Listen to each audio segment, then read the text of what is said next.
Hello, everybody. It's John Pollock along with Jimmy Korderas, and this is our Clash of Champions preview. Let's find out over the next 20 minutes or so how many times we either say Clash of the Champions or Night of Champions. Easy slip-ups to make on this show, but it is Clash of Champions. Well, at least it's not Summerfest. Oh, that's true. I don't think we'll make that gaffe. No. But this is our show going into Sunday's card from Indianapolis, Indiana. And before we chat about that, I want to do a quick rewind because this past weekend, Smash Wrestling held 3 shows with some of the talent from Progress Wrestling.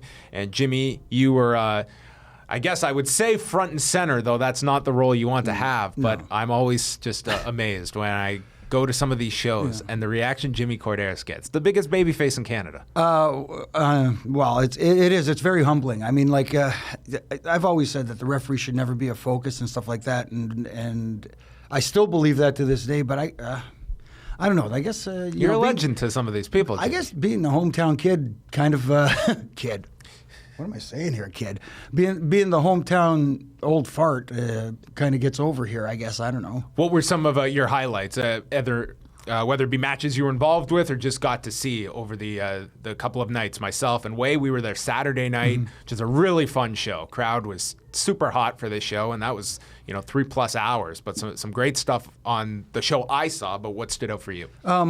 Just the guys from Progress were so really, really good guys and really passionate. You can feel the passion. You got to talk to Jack Gallagher, and what a really good this guy's, he's got it and he understands. And he seems like someone, like we saw the Cruiserweights introduced on Monday, and I know it wasn't overwhelming to everyone. I feel Jack Gallagher, he has such a personality about himself that I feel he's really going to succeed in this if given that opportunity. Yeah, exactly, which is one of the reasons why I was glad he wasn't introduced with the rest and kind of lost in the shuffle sort of thing.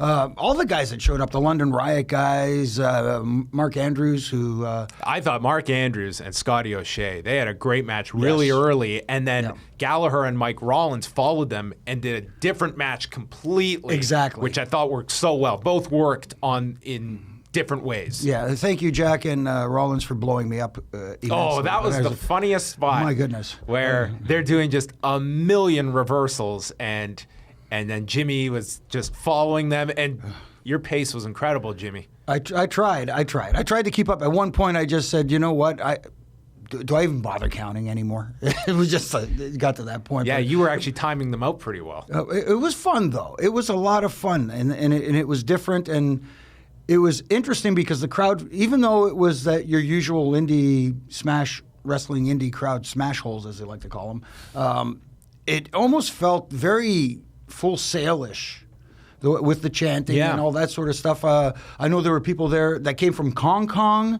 people that came from England to attend this thing. with people from Hong Kong. It's amazing, but thank you guys, Progress, and you guys are class act, man. Yeah, they're a great promotion out of the UK, and of course our friends at Smash Wrestling who run monthly. Pretty much their next shows are coming up later on in October. They have back-to-back shows coming up in Etobicoke. But we get now to Clash of Champions. Let's start right at the top. Kevin Owens against Seth Rollins for the Universal title.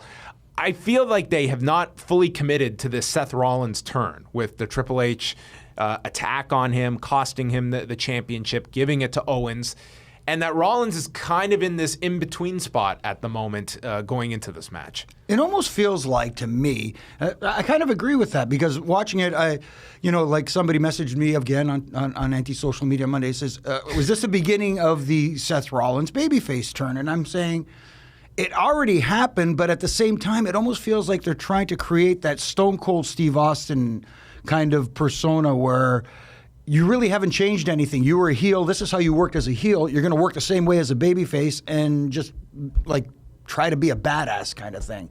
So that's the way it's kind of feeling to me, but I don't know if it's getting across well with the audience. Well, you've also run into this, like the big story is Triple H and eventually having the explanation behind his actions, which you haven't gotten at this point. So this feels almost as though we're in the middle of a story with this pay-per-view coming up. And until Hunter returns to television, you're kind of in this limbo because that was the pressing issue coming out that night on Raw. And it really hasn't been addressed all that much since in the last 3 weeks. No, and I get the whole idea of creative liberties. It is professional wrestling, so you let certain things slide logically. But for Stephanie McMahon to keep saying it weekly, I don't know why Hunter did what he did. Do these people not kind of? Yeah, is there no pillow talk? Oh, geez. I mean, like, I don't know. Like, what the hell do they not? Is this maybe it's WWE's Brangelina?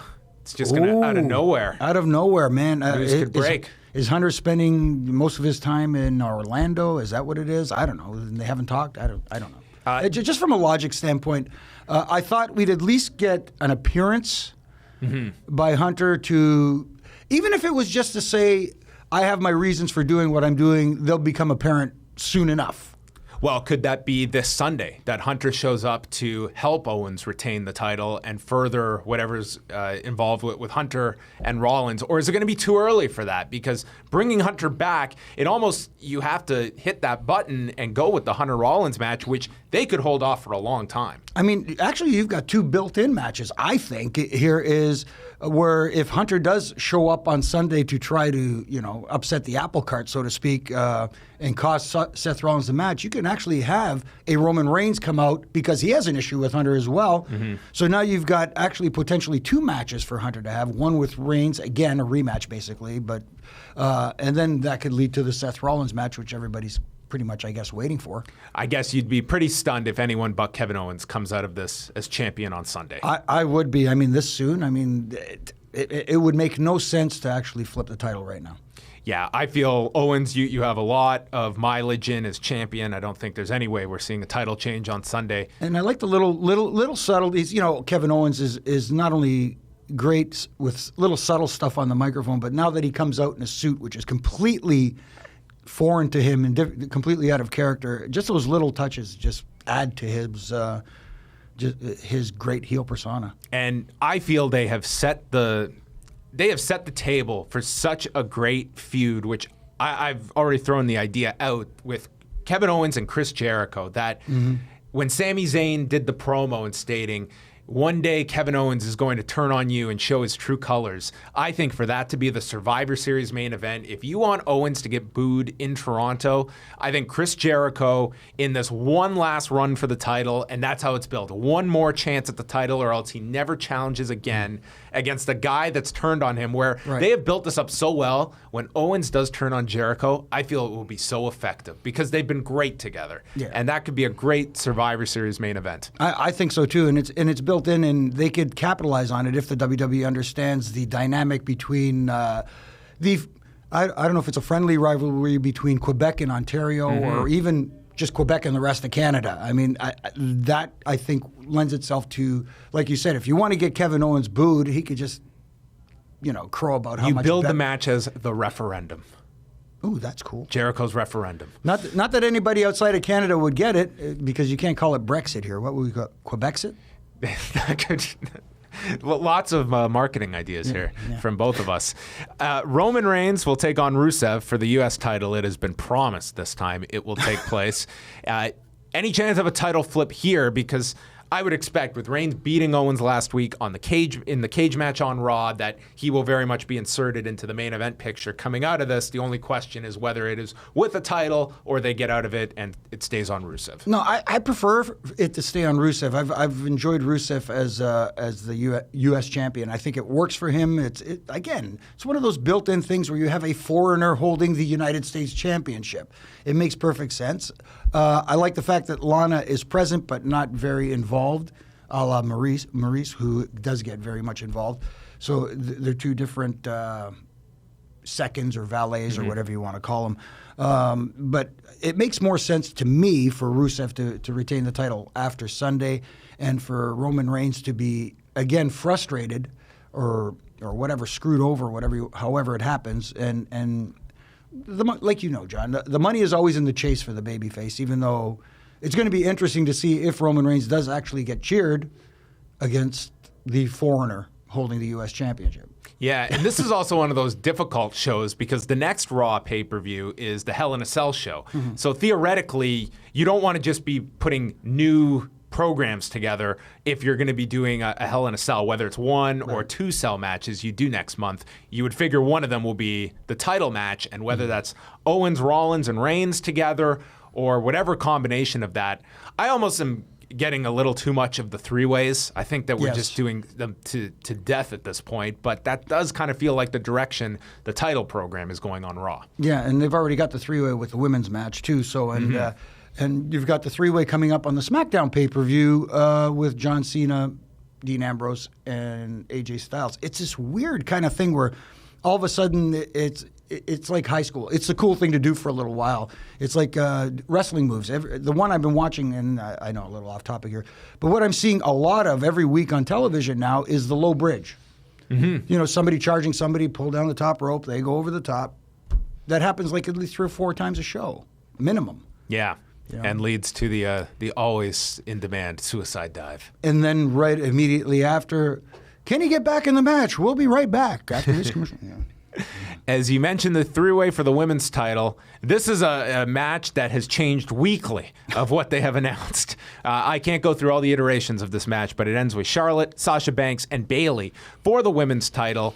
I do believe Charlotte retains here, and I think that this could be your second Cell match next month with your first ever women's Hell in a Cell match for the title. Yeah, it's going to be interesting if they go that direction. I'm always like sketchy, you know, in a mindset where, do you want to go that far with the women? Do you take them in a hardcore direction with cage matches? That sort of stuff. I'm kind of on the fence with that one. I don't know if women need to be... You're on the Hell in a Cell fence on that one. Yeah, I'm clearly on the side, not on top. I got a fear of heights. So, I don't know if it goes in that direction. I kind of like what you said, though, that, you know, that Charlotte retains. But at the same time, it feels kind of weird to me because I'm not sure if the last week's finish with the double pin that everybody was talking about, it almost feels like, since it wasn't addressed at all throughout the whole week, I mean, if it was something that was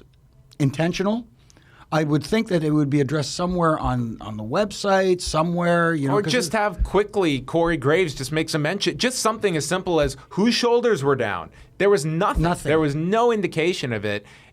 And whether it was planned or not, they got their out the next week to turn this into a three-way.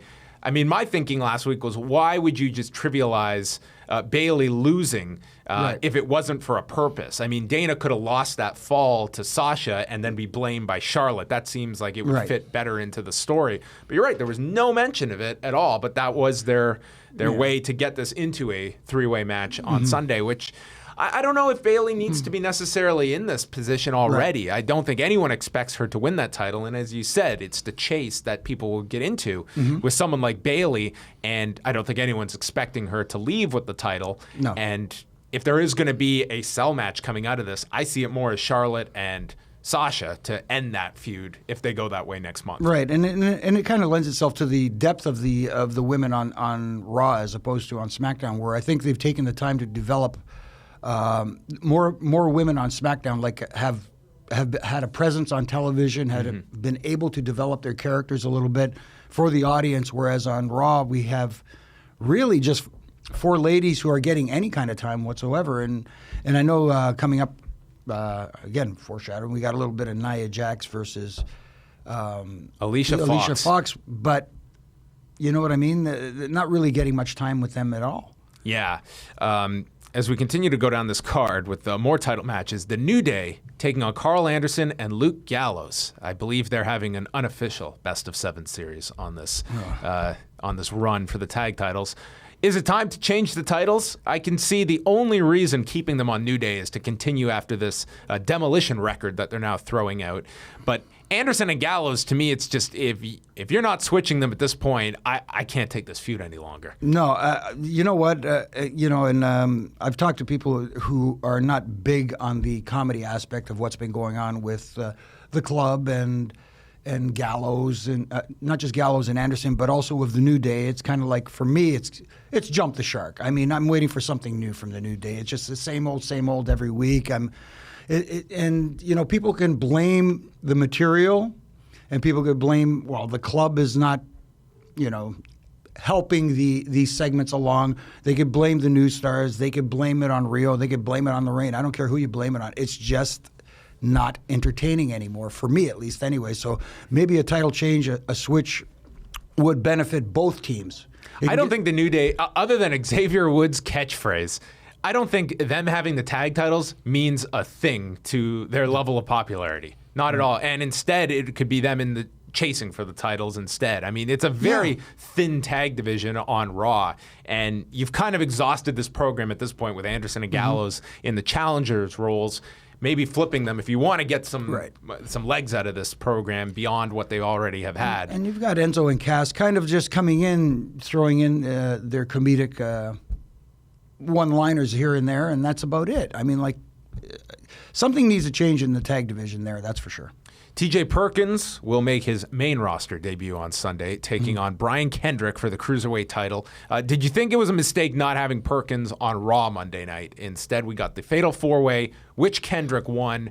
I wasn't a big fan of the introduction on Monday night. I just don't think they really capitalized on anything that was built off the Cruiserweight Classic. And there's going to be a lot of people on Sunday that did not watch that and have never seen TJ Perkins. Exactly, which is exactly what I was thinking. How do you not have your Cruiserweight champion, newly crowned Cruiserweight champion, introduced to your audience on Monday night? Interview, feature. Something, nothing. Those video packages that they did for him during the Cruiserweight Classic were amazing. You got to know the person, you got to know the character, you got to know a little bit about TJ Perkins. We got none of that.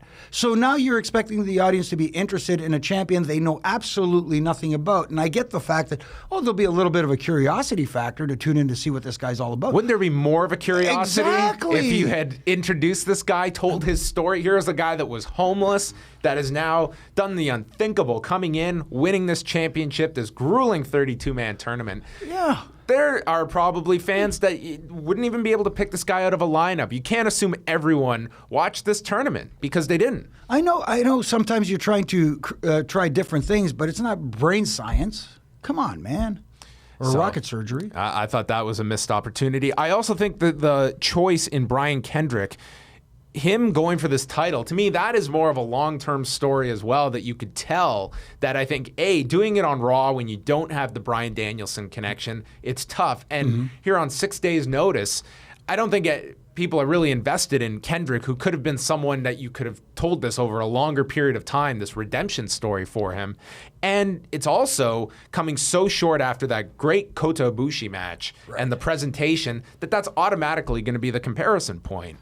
So, I mean, you go into this with an objective point of view, but I just think the way things were set up on Raw could have been handled so much better. Yeah, always sometimes I try to understand why they do certain things that sometimes to me makes little sense, if any sense, but I kind of get the Brian Kendrick thing, but I guess the idea in their mind is that Brian Kendrick is an established star, former WWE superstar, so a win over him by TJ Perkins almost gives the Cruiserweight champion a little more credibility. Personally, I would have preferred to see him have a match maybe against Cedric Alexander or even a Rich Swann. I mean, I would have gone with Neville, to be honest, to that same point you made about someone on the roster that everyone's familiar with, and they just go in and it's like, who is the top Cruiserweight? Whether you want to label Neville that or not, I think that would have been a great introduction for Perkins. There's a lot of ways you could have gone, and I think of the four options, I think Kendrick would have been my fourth, just because you could do this much more effectively down the road when you've established Kendrick's comeback story. And it's, where does he go after Sunday if he doesn't win this title? Right. So we will see where that one goes. Sami Zayn taking on Chris Jericho. I think this should be a very good match. Chris Jericho, this is one of the better runs of his career I feel he has had. He is so entertaining, and he gets it. I mean, like, here's a guy who constantly reinvents himself. I mean, he takes time off. He comes back. Every time he comes back, it's a different Chris Jericho. And this list of Jericho, which is kind of like a takeoff of his 1004 holds list, which made him better than Dean Malenko. I almost expected Dean Malenko to come out and cut him off on Had the computer printout paper too. Yeah, exactly. But I like this. I like this a lot, and I like Sami Zayn. He's just a likable guy. What can you say about Sami Zayn? It's I don't know if he's at that point where you can insert him into a main event picture yet, but. I think that Sami Zayn is a future project, and Chris Jericho is a guy who can basically get anybody over. Yeah, I think that this is probably what that will be utilized with Sami Zayn. He can get a big win on this show. And I mean, that's a match you can always go back to with Owens and Zayn for the title at some point. Right. I think some people are kind of exhausted on the feud just because you've seen quite a lot of it already this year. They had that great Battleground match, but it's something you can go with. I think Sami Zayn is very much in the same spot as Cesaro, who we'll talk about next, having that best of 7 series, which amazingly, it's going to come down to the 7th match. Shocker. And the timing works out to be on the pay-per-view. It's unbelievable, the scheduling. Isn't it incredible how a set of circumstances kind of fall in line like that? Isn't that amazing? You got to love it. I've actually kind of quite enjoyed this series. Because their match this past Monday, I thought, was the best of the 6. I mean, they've been getting, that's the challenge with a best of 7 series, as you know, John. It's making each match different, and even though there's a common thread throughout all the matches, the Cesaro back injury and blah, blah, blah, making each match different and telling a different story throughout each match within the confines of having a single story to tell, I thought they've been doing a great job at that. And like you said, I thought the week before, the Cesaro needing to cheat to get past his limitations with the back injury, I thought that was cool. The one little thing, I know, now just rambling here, the one little thing I liked about it is when Cesaro did put his foot on the rope, he didn't just drape it on the rope. He pushed off the rope. And if you think about it logically, if you were trying to get leverage by using the ropes, you would push off the ropes. And it always drove me nuts, even way back watching Ric Flair do it back in the old Mid-Atlantic days. I'm saying, why are they just throwing it on top? Why wouldn't they push off? It's more visual, I think, if you're pushing off and you see that rope moving, whatever, anyways. But I've been enjoying this series a lot. I was skeptical going in, but I'm liking it. The winner gets a championship opportunity. Which championship? That's the question. They could be, maybe a big weight cut is in store for one of them to take on TJ Perkins. We'll find out. Does Cesaro get the victory in match number 7? I would like to see Cesaro get the victory, and maybe he'd be the next guy in line for Rusev's United States Championship. I would imagine him and Kevin Owens would have some great matches if that was the direction to go, but I think that the main event picture is basically centered around Kevin Owens, Seth Rollins, and maybe inserting Roman Reigns slowly back into that mix as well. Yeah, I guess that's the one thing that you put all this time into this best of 7, that it culminates in a television match with Kevin Owens, which will be a spectacular match, or it's Cesaro going for the U.S. title, which then you should come up with a creative reason of why it's for the U.S. title, especially if it's Cesaro's choice. Right. So that rounds out the main card, and then, of course, Nia Jax and Alicia Fox on the pre-show. Right. I assume Nia Jax wins, Jimmy. I would think so. I mean, like, this is they're trying to build her up as the next Awesome Kong type character, I guess. Maybe they will attack each other with a box, much like 2 weeks ago on television, where Alicia Fox took a box and just rammed it into her face. Yeah. Nearly just coming to the consoling of Nia Jax as she realized what she did on this live shot. See, that made absolutely zero sense to me. Why wouldn't Nia Jax just kill her? Well, she shoved her. So maybe it's all been pent up for this Clash of Champions show going down on Sunday. There we go. Where's your interest level for Clash of Champions on a scale of 1 to 10, Jimmy? I mean, the card looks very good on paper. I think the builds have been at the end of Raw, I wasn't exactly looking at my calendar to check the days off until Sunday night. Again, it's almost like the interest level is there. I mean, I am interested in, like you said, on paper the card looks good from a wrestling standpoint. I'm sure we're going to get some really good matches, kind of like the previous SmackDown pay-per-view. The question is the volume, too, of what you're being thrown out. Yeah, I don't know about you, but when I was done the Cruiserweight Classic, which was an awesome show, that finale was one of the best WWE shows this year, but by the end of that, I was just thinking to myself, after Backlash, after Raw, SmackDown, and now this on Wednesday night, you're just burnt out from so much. And a lot of it is good wrestling. They have a great roster at the moment, but it's just, I mean, we'll be back in 2 weeks with No Mercy. Right. And then it's Hell in a Cell. And the fact that they have a 2-week gap between shows is welcome. I feel that there's very little time in this era to really sit back and anticipate something because so much is thrown at you on a weekly basis. Right, and going back to Backlash, which I thought was, from a wrestling standpoint, I thought was a good card, good pay-per-view. At the same time, it didn't have that special feel. It felt more like a Saturday night's main event as opposed to a major, or not, well, it was one of secondary pay-per-views, so I guess you would call it. Yeah, but even, 2 years ago for a pay-per-view that it's the culmination of a month of angles. Right. I mean, it didn't have that either to me. And Sunday feels like it's going to be a TBS special, Clash of Champions. That's the feeling I'm getting from it, as opposed to this is a pay-per-view that I need to tune in and watch. And I guess, you talk about the business model, of course. The traditional pay-per-view business is a little bit different now with the WWE having their own network.